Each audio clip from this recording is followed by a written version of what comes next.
Assalamualaikum warahmatullahi wabarakatuh. Selamat datang kembali di channel Solusi Lansia, tempat di mana harapan dan semangat hidup tak pernah lekang oleh usia. Saya Raka dan hari ini saya mau bicara dari hati.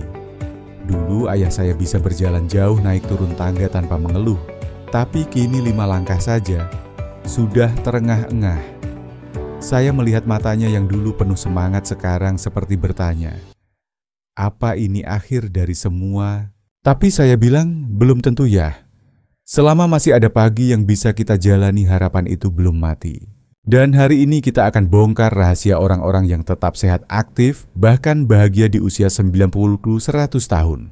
Mereka bukan superhero. Mereka bukan rahib yang hidup menyendiri. Mereka orang biasa, seperti bapak dan ibu, tapi dengan satu perbedaan, kebiasaan. Pagi mereka tidak biasa. Untuk itu saya undang seseorang yang sudah lebih dari 30 tahun berkecimpung di dunia kesehatan lansia.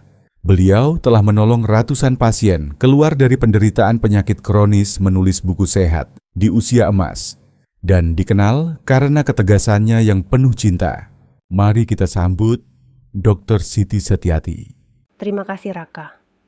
Salam hormat dan penuh cinta untuk para sahabat lansia di seluruh Indonesia.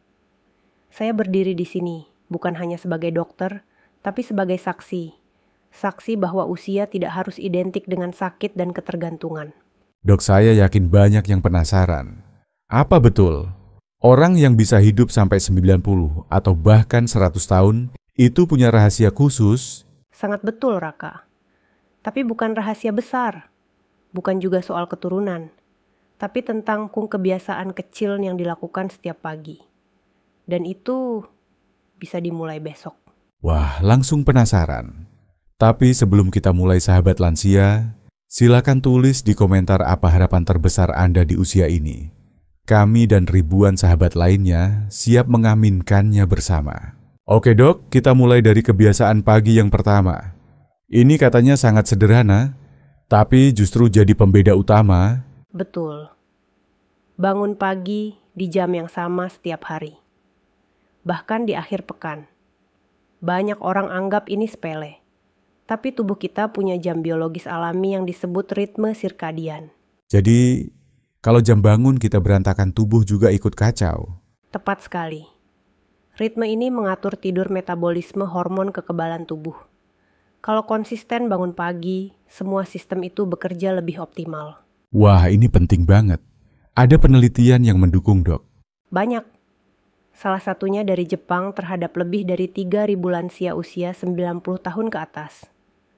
Lebih dari 80% dari mereka bangun antara jam 4:00 dan 9 pagi setiap hari. Hasilnya risiko jantung lebih rendah, tekanan darah stabil, dan lebih sedikit mengalami demensia. Jadi cuma karena bangun pagi teratur, bisa cegah stroke dan pikun? Iya Raka. Saya punya pasien namanya Pak Madi, 74 tahun. Dulu beliau tidur larut dan bangun siang gampang lupa dan sering lemas. Setelah saya minta atur ulang jam bangun dan tidur hanya dalam 3 minggu, tenaganya pulih, wajahnya lebih cerah, dan dia mulai bisa ingat jadwal minum obat sendiri. Waduh, berarti ini bukan teori kosong. Ini nyata, kita semua bisa coba. Dan yang menarik, bangun pagi memberi waktu ekstra. Bayangkan Anda bangun jam 5 pagi. Anda punya 2-3 jam lebih awal dibanding orang yang bangun jam 8. Waktu ini bisa dipakai untuk olahraga, berdoa, menyiapkan sarapan sehat, atau sekadar duduk menghirup udara segar. Tapi banyak orang bilang, saya tidur larut karena susah tidur.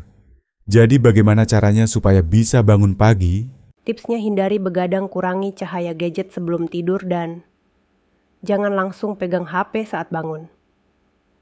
Tarik napas panjang, duduk sebentar, dan bersyukurlah. Saya suka sekali bagian itu, dok.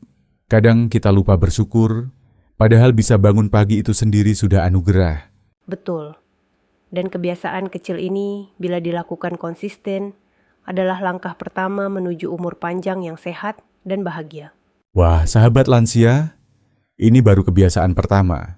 Tapi manfaatnya sudah luar biasa. Dan masih ada 6 lagi yang tak kalah dahsyat. Semuanya sederhana, tapi efeknya seperti membalikkan jam biologis tubuh. Baik, kita lanjut ke kebiasaan pagi yang kedua. Dok, ini katanya sering dianggap remeh, tapi efeknya bisa langsung terasa. Betul, Raka. Kebiasaan kedua adalah minum air putih segera setelah bangun tidur. Jangan tunggu haus, jangan tunggu sarapan, apalagi jangan tunggu kopi. Loh, saya biasanya langsung cari kopi setelah cuci muka, Dok. Salah ya? Itu kesalahan umum yang sangat sering saya temui. Saat tidur 68 jam tubuh kita tetap bekerja. Jantung berdetak, otak aktif, organ detoksifikasi bekerja. Tapi selama itu kita tidak minum apapun. Akibatnya tubuh mengalami dehidrasi ringan. Kalau hanya sedikit dehidrasi, apa bahayanya? Bagi lansia sedikit itu bisa sangat berarti. Dehidrasi ringan bisa menyebabkan pusing, lemas, gangguan konsentrasi, dan bahkan memperburuk kondisi ginjal serta memperlambat pencernaan. Wah, saya pikir hanya efek kehausan saja. Ternyata lebih serius dari itu. Saya pernah menangani seorang ibu usia 70 tahun. Beliau sering merasa bingung dan cepat lelah. Ternyata selama bertahun-tahun tidak pernah minum air setelah bangun tidur. Setelah saya minta biasakan minum 1 gelas air hangat, pagi hari 2 minggu kemudian, beliau merasa lebih segar, lebih tenang, dan tidak lagi linglung. Hebat, dan ini cuma dari air putih ya, bukan minuman mahal. Justru itu kekuatannya, Raka. Murah mudah, tapi sering dilupakan. Di Okinawa, Jepang, lansia, di sana bahkan menambahkan perasan lemon sedikit madu, atau sejumput garam Himalaya untuk menyeimbangkan elektrolit. Jadi mereka tidak menunggu haus? Tidak, karena haus adalah sinyal terlambat. Lansia harus lebih peka. Minumlah sebelum haus, dan lebih baik air hangat daripada dingin. Kenapa harus hangat, Dok? Karena air hangat lebih cepat diserap tubuh, membantu kerja lambung, dan tidak memicu kontraksi dingin di usus seperti air dingin. Apalagi bagi lansia yang punya masalah perut sensitif. Oke, berarti rutinitas baru saya besok pagi bangun, duduk, tarik napas, minum air putih hangat. Bagus sekali. Dan sebaiknya botol air sudah disiapkan di samping tempat tidur malam sebelumnya. Jadi begitu buka mata, langsung minum tanpa pikir panjang. Tapi, gimana kalau ada yang takut minum air banyak karena sering buang air kecil, terutama malam hari? Itu wajar. Tapi justru minum cukup di pagi dan siang hari, membantu ginjal bekerja lebih baik, dan mengurangi frekuensi buang air malam. Kuncinya, cukupkan di pagi, kurangi di malam. Nah, ini tips emas. Sahabat lansia Anda sendiri, bagaimana, apakah Anda punya kebiasaan minum air setelah bangun tidur? Tulis di komentar ya. Oke Dok, kita masuk ke kebiasaan ketiga. Ini katanya sering dianggap tidak penting karena gerakannya terlalu ringan. Justru karena main ringan dan konsisten pun efeknya sangat besar. Kebiasaan ketiga, menggerakkan tubuh selama 10-15 menit setiap pagi. Tapi apakah jalan pagi sebentar atau menyapu halaman termasuk, Dok? Termasuk aktivitas ringan seperti menyapu, membersihkan tanaman, berjalan di tempat menarik kecil, atau stretching. Semuanya memperlancar aliran darah, mengaktifkan otot, dan membangunkan metabolisme. Banyak orang pikir olahraga harus pakai sepatu baju khusus alat-alat. Jadi mereka malah tidak mulai sama sekali. Itu jebakan umum. Yang dibutuhkan bukan intensitas, tapi konsistensi. Sebuah studi dari National Institute on Aging menyebutkan lansia yang bergerak ringan 10 menit setiap pagi, punya kapasitas paru dan jantung lebih baik, risiko jatuh lebih rendah, dan kualitas tidur meningkat drastis. Waduh, berarti olahraga pagi itu bukan hanya untuk kebugaran, tapi juga untuk mencegah insomnia. Tepat. Lansia yang bangun duduk diam, lalu langsung nonton TV atau buka HP. Tubuhnya masih setengah tidur. Aliran darah lambat. Dan itu membuat tubuh merasa lelah sepanjang hari. Saya pernah merasakannya. Saat saya bangun langsung duduk diam tanpa gerak badan jadi kaku. Tapi waktu saya coba jalan pelan-pelan sambil nyapu, badan lebih hangat dan pikiran lebih segar. Itu karena hormon endorfin mulai keluar. Dan ini bukan cuma soal fisik, tapi juga suasana hati. Orang yang bergerak pagi hari cenderung lebih positif dan semangat menjalani hari. Jadi, cukup 5 gerakan saja ya, Dok? leher lengan pinggang, lutut pergelangan. Ya, dan jangan lupa bernapas panjang saat gerakan. Lakukan dengan niat dan sadar. Tidak perlu cepat, yang penting konsisten. Wah, saya makin semangat. Besok pagi saya mau stretching sambil nyetel lagu favorit. Mungkin dangdut koplo versi slow biar semangat tapi santai. Hehehe. Boleh. Yang penting tubuh bergerak, jantung berdetak, dan oksigen mengalir. Luar biasa.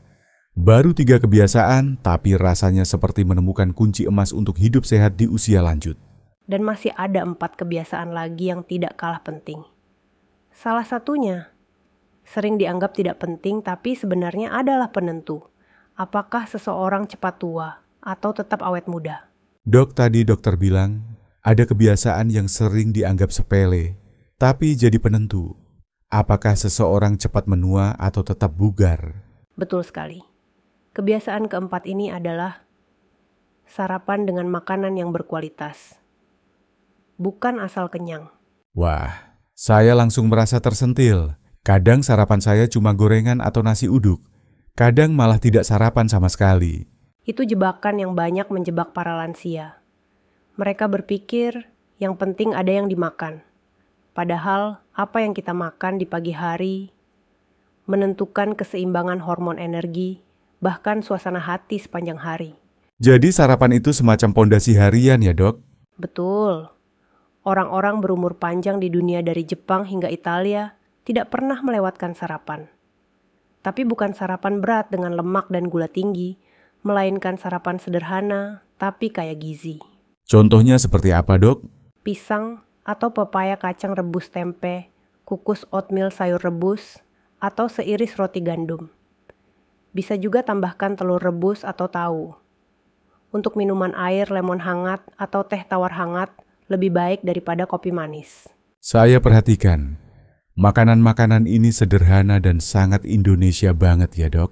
Tentu, kita tidak butuh makanan impor mahal.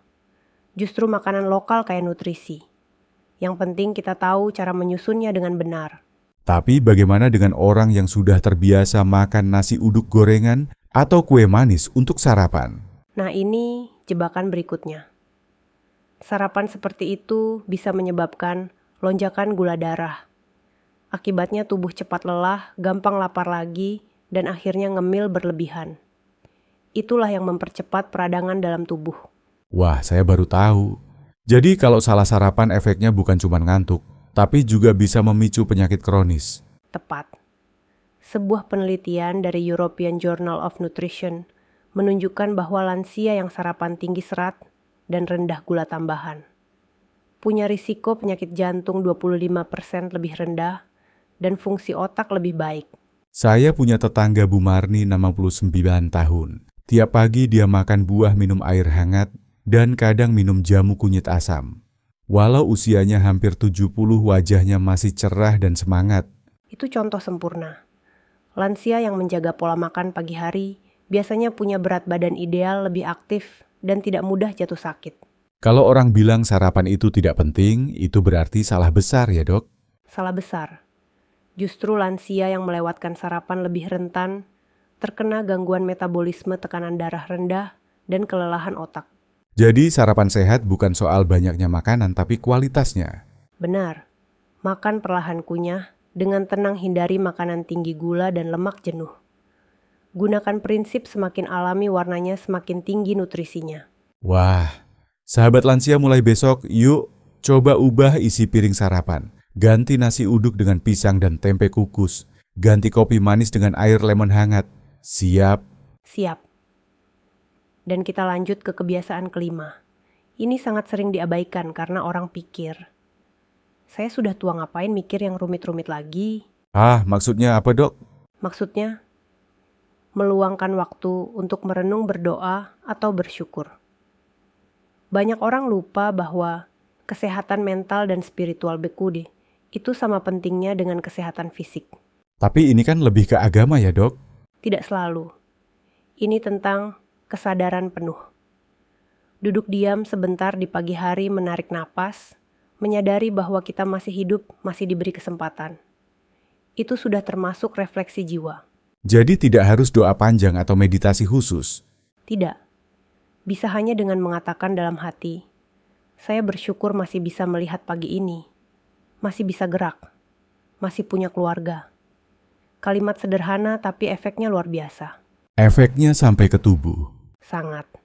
Penelitian dari California menyebutkan lansia yang punya rutinitas spiritual atau refleksi pagi hari lebih jarang stres tidur lebih nyenyak dan punya emosi lebih stabil.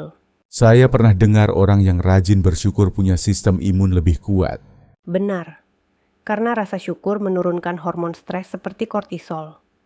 Dan itu membuat tubuh lebih kuat melawan penyakit.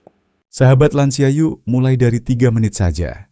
Duduk di teras hirup udara pagi dan ucapkan terima kasih. Tuhan saya masih diberi hidup hari ini. Dan jangan lupa matikan HP dan TV saat waktu refleksi. Ini waktu Anda bersama diri sendiri. Heningkan pikiran dan rasakan ketenangan itu mengalir ke seluruh tubuh. Wah, pagi itu benar-benar waktu suci ya dok? Ya Raka. Pagi adalah momen suci. Siapa yang mengisinya dengan tenang dan syukur, hidupnya akan jauh lebih panjang dan penuh makna. Kita sudah bahas 5 kebiasaan yang sangat luar biasa. Tapi saya dengar kebiasaan ke-6 ini justru yang paling sering dilanggar apalagi di zaman sekarang. Betul sekali. Kebiasaan ke-6 adalah menghindari paparan informasi negatif di pagi hari. Ini adalah musuh tersembunyi dari umur panjang. Tapi kebanyakan orang termasuk saya, baru bangun langsung buka HP. Cek WhatsApp, baca berita, lihat media sosial. Salah ya dok? Sangat salah Raka. Begitu kita melihat berita negatif, kecelakaan, konflik politik, gosip, otak langsung bereaksi seolah sedang menghadapi ancaman nyata. Padahal cuma baca doang, tidak terjadi pada kita. Otak tidak tahu bedanya. Responsnya sama jantung berdebar, perut tegang, napas pendek. Tubuh masuk ke mode fight or flight. Itu artinya hormon stres, seperti kortisol langsung melonjak. Sebelum kita sempat sarapan, waduh. Jadi kalau tiap pagi disambut stres, efeknya bisa bertumpuk setiap hari. Betul. Dan dalam jangka panjang bisa mempercepat penuaan sel, menurunkan kekebalan tubuh, dan memicu gangguan kecemasan, bahkan depresi ringan. Saya pernah baca satu artikel katanya cuma 3 menit. Baca berita negatif bisa membuat orang merasa pesimis seharian. Itu benar ya? Sangat benar. Itu dari riset Harvard. 3 menit cukup untuk meracuni suasana hati 8 jam ke depan. Jadi bagaimana caranya supaya kita bisa melindungi pagi kita dari racun informasi? Pertama, jangan letakkan HP di samping tempat tidur. Gunakan jam alarm biasa. Kedua, hindari buka media sosial atau berita sebelum jam 9 pagi. Ketiga, isi pagi Anda dengan aktivitas tanpa layar. Seperti stretching, minum air, berdoa, menulis jurnal syukur. Semua yang tadi kita bahas? Ya, itu semua adalah pelindung jiwa dan fisik. Gantilah buka HP dengan buka hati. Gantilah scrolling berita dengan merenung sebentar. Wah, saya suka kalimat itu dok. Gantilah scrolling berita dengan merenung sebentar. Saya punya pasien Pak Harun 71 tahun. Beliau dulu punya tekanan darah naik turun tiap pagi. Ternyata tiap bangun langsung baca berita-berita politik penuh emosi. Setelah saya minta ganti dengan dengar murotal dan membaca buku motivasi, tekanan darahnya jauh lebih stabil. Sahabat lansia yuk buat komitmen. Besok pagi 30 menit tanpa layar. Kita jaga pagi, kita jaga hati kita. Nah dok, kita sudah sampai ke kebiasaan pagi ke-7. Ini katanya pemungkas yang menyatukan semua kebiasaan sebelumnya. Ya Raka. Kebiasaan ke-7 adalah menentukan tujuan harian walau sekecil apapun. Ini bukan soal rencana besar, tapi arah kecil yang memberi makna hidup setiap hari. Maksudnya seperti hari ini saya mau menyiram tanaman atau menelepon cucu. Betul. Bahkan tujuan seperti hari ini, saya ingin merasa damai sudah cukup. Tujuan kecil ini memberi arah pada pikiran dan semangat pada tubuh. Tapi banyak lansia merasa tidak ada lagi yang harus dilakukan. Mereka bilang saya sudah tua, tinggal menunggu saja. Itu adalah jebakan mental yang paling berbahaya. Karena begitu seseorang merasa tidak punya tujuan, otaknya mulai melemah, hatinya kosong, tubuhnya cepat menyerah. Waduh, jadi bukan tubuhnya yang lemah duluan, tapi semangatnya. Tepat. Sebuah studi dari Rush University menunjukkan lansia yang punya tujuan harian memiliki risiko demensia 25 kali lebih rendah. Karena otaknya tetap aktif merencanakan, berpikir, mengevaluasi. Saya terharu dengarnya. Jadi menentukan tujuan itu seperti memberi pesan kepada tubuh kita. Aku masih hidup, aku masih berguna. Betul, Raka. Dan tidak harus muluk-muluk. Saya punya pasien Ibu Ningsih 89 tahun. Tujuan hariannya hanya 2 menyiram bunga dan menulis puisi pendek. Tapi itu membuat dia bangun setiap pagi dengan senyum. Luar biasa. Sahabat lansia, mulai besok, tulis 1 atau 2 tujuan harian Anda. Bisa pakai kertas, bisa pakai catatan HP. Yang penting, punya alasan untuk bangun pagi. Dan malam harinya luangkan waktu 1 menit saja untuk merenung. Sudahkah saya menjalani niat pagi tadi? Itu akan membuat hidup terasa lebih utuh, lebih bermakna. Saya suka sekali kebiasaan ini. Sangat manusiawi, sangat menyentuh. Karena inti dari umur panjang, bukan hanya hidup lebih lama, tapi hidup dengan arah dan hati yang penuh. Sahabat lansia, luar biasa sekali ya. 7 kebiasaan yang sederhana. Tapi kalau dilakukan setiap pagi bisa menjadi kunci hidup sehat hingga usia 90 bahkan 100 tahun. Tapi tadi dokter sempat sebut ada 1 kebiasaan, bonus autua yang jarang diketahui tapi efeknya sangat dahsyat. Betul, Raka. Kebiasaan bonus ini sangat sederhana tapi jarang dipraktikkan secara sadar. Yaitu menyapa dan berbicara dengan orang lain di pagi hari. Loh, cuma menyapa? Masa bisa bikin umur panjang? Justru karena kesederhanaannya, orang sering meremehkan. Tapi dampaknya luar biasa. Lansia yang memulai pagi dengan komunikasi positif, menyapa tetangga, ngobrol dengan cucu, menyapa penjual sayur. Cenderung punya tekanan darah lebih stabil, mood lebih baik, dan daya tahan tubuh lebih kuat. Wah, saya jadi ingat Ibu Sri di kampung saya. Umur 92, tiap pagi jalan sebentar, lalu menyapa semua orang yang lewat. Dari tukang koran sampai anak sekolah. Senyumnya itu bikin semangat. Itu contoh sempurna. Setiap interaksi hangat memicu pelepasan hormon oksitosin, hormon kasih sayang. Hormon ini memperkuat sistem imun, meredam stres, dan membuat jantung bekerja lebih efisien. Jadi bisa dibilang, sapaan hangat itu seperti obat alami ya, Dok? Betul. Dan kita semua punya obat itu. Gratis tersedia setiap hari. Tapi sering terlupakan karena kesibukan atau rasa malas. Jadi mulai sekarang mari kita biasakan menyapa. Bukan hanya karena sopan, tapi karena menyelamatkan jiwa dan tubuh. Dan jangan menunggu orang lain duluan. Jadilah yang pertama menyapa. 1 kalimat ramah bisa memperbaiki hari seseorang dan memperpanjang usia Anda sendiri. Wah, benar-benar penutup yang hangat dan penuh harapan. Dan sekarang, Raka, saatnya kita ajak sahabat lansia untuk bertanya pada diri sendiri. Sudahkah saya memulai pagi dengan cara yang benar? Kebuahan. 7 kebiasaan pagi plus 1 bonus. Bangun di jam yang sama, minum air putih, gerakan tubuh, sarapan sehat. Bersyukur, jauhi informasi negatif, tentukan tujuan harian, dan menyapa dengan hangat. Mulailah dari 1 kebiasaan dulu. Tidak harus semua sekaligus. Yang penting konsisten dan sadar. Karena perubahan besar dimulai dari langkah kecil. Dan ingat, pagi adalah waktu yang Tuhan berikan setiap hari untuk memperbaiki hidup, memperpanjang umur, dan memperkuat jiwa. Sahabat lansia, sekarang giliran Anda tulis di komentar dari 8 kebiasaan ini, mana yang sudah Anda lakukan, mana yang ingin Anda coba mulai besok. Dan kalau Anda merasa video ini bermanfaat, jangan lupa klik like, subscribe, dan bagikan ke orang terdekat Anda. Mari kita tumbuh sehat bersama, bukan hanya panjang umur, tapi juga penuh makna. Hidup yang panjang adalah anugerah, tapi hidup yang berarti adalah pilihan.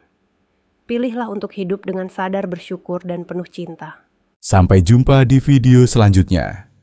Tetap semangat, tetap bergerak, dan tetap menjadi inspirasi bagi keluarga dan lingkungan. Wassalamualaikum warahmatullahi wabarakatuh. Sebelum benar-benar kita akhiri, saya ingin mengulang 1 kali lagi Bukan sebagai MC, tapi sebagai seorang anak yang mencintai orang tuanya. Semua yang kita bicarakan hari ini lahir dari satu keresahan sederhana. Saya tidak mau kehilangan orang yang saya cintai hanya karena kebiasaan yang bisa diubah. Saya percaya banyak di antara sahabat lansia di rumah juga punya orang tercinta yang memperhatikan Anda diam-diam, tapi tidak tahu bagaimana membantu. Dan mungkin video ini adalah jembatan antara cinta dan perubahan. Itu sangat menyentuh Raka. Dalam 30 tahun saya menjadi dokter, saya melihat sendiri bahwa yang paling menyelamatkan pasien lansia bukan hanya obat, tapi dukungan keluarga dan kebiasaan yang dirawat setiap hari. Satu perubahan kecil di pagi hari bisa membuat perbedaan besar di tahun-tahun ke depan. Mulailah dari yang paling mudah, air putih sapaan hangat atau niat sederhana. Lalu biarkan itu tumbuh jadi gaya hidup baru. Sahabat lansia sekarang, saya mau tahu. Jika Anda masih bersama kami sampai titik ini, tolong tulis angka arah di komentar. Itu tanda bahwa Anda masih peduli dengan hidup Anda dan orang tercinta. Tapi kalau Anda merasa topik ini terlalu panjang atau membosankan juga tidak apa-apa, tulis angka. Nafdu. Kami ingin terus belajar memberikan yang terbaik untuk Anda. Dan jangan lupa, video ini bukan akhir. Justru ini adalah permulaan hidup sehat di usia emas. Di video-video berikutnya, kita akan bongkar satu persatu makanan lokal Indonesia yang ternyata punya kekuatan super cara mengatasi sendi kaku tanpa obat, sampai strategi melatih otak agar tetap tajam di usia 80-an. Ya Raka, banyak rahasia sederhana yang bisa mengubah hidup lansia, dari tempe hingga air kelapa. Dari kebun kecil di halaman rumah, hingga tawa kecil di pagi hari. Kita akan bahas semua itu. Praktis, bisa langsung diterapkan, dan berbasis bukti ilmiah. Saya tidak ingin sahabat lansia tertipu iklan palsu atau mitos tak berdasar. Saya ingin sahabat lansia hidup dengan ilmu dan cinta. Wah, saya sendiri sudah tidak sabar menunggu video berikutnya, Dok. Dan saya tahu sahabat lansia juga pasti penasaran. Jadi pastikan Anda klik tombol subscribe dan nyalakan lonceng notifikasinya sekarang juga. Ingat, hanya dengan segelas air putih sapaan hangat dan niat sederhana setiap pagi, Anda bisa membuka pintu menuju kehidupan yang lebih sehat, lebih kuat, dan lebih bahagia. Terima kasih untuk semua yang sudah mendengarkan dengan hati. Saya tahu perubahan itu tidak mudah, tapi Anda tidak sendiri. Kami di sini bersama Anda, setiap langkahnya. Dan terakhir saya ucapkan dari lubuk hati saya yang terdalam. Terima kasih sudah mau berjuang untuk diri sendiri, untuk orang-orang yang mencintai Anda. Sampai jumpa di video berikutnya. Jangan menyerah, jangan berhenti berharap. Karena selama matahari masih terbit, harapan selalu datang bersama pagi hari. Wassalamualaikum warahmatullahi wabarakatuh.